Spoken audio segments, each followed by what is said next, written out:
Welcome to a video about flower photography. In this video I will show you some techniques that I use, and they're intended just to be inspiration. No rules or guides or anything, just inspiration for you. And you can of course choose and pick whatever you see fit. And the first thing I want to mention is that the background is important. It may be a little bit counterintuitive because your focus is probably on the flower and the angle of the flower and the light on the flower and everything related to the flower. But the background is important. It has to be interesting, but not dominating. And it has to balance the image towards the flower in such a way that it makes the flower stand out in the best way possible.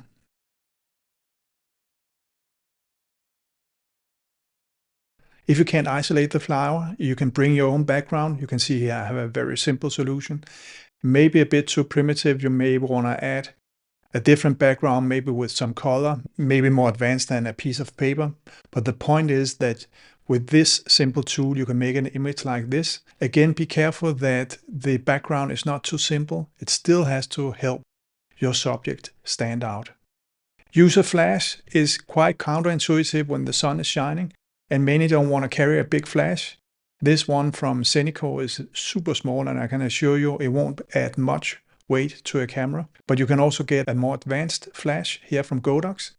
And I love this one because you can angle the light exactly the way you want, completely independent of the angle of your camera. These images I'm showing you here could not have been made without a flash, but I often use flash for fill light or lighting up areas that would otherwise have been left a little bit in the dark.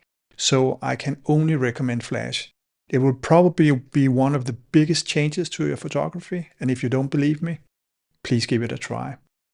If you add water, you can see here I have a very primitive way of adding water.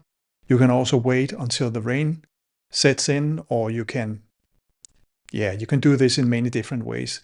This is perhaps not the most elegant way of doing it, but it certainly has an effect on your images. I can show you here that the images now present both the water and the flower, and some will say that all of a sudden the water is the main subject and the flower is the background. I don't know if that's right, but it for sure does something to your images, and I can only recommend that you give water a try.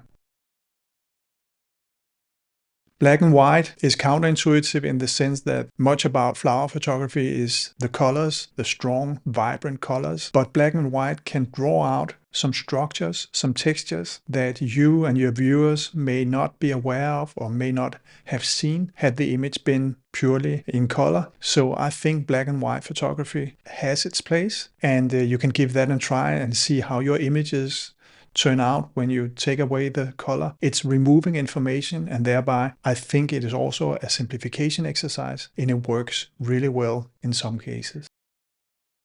As always, thank you for watching. Take care. Bye bye.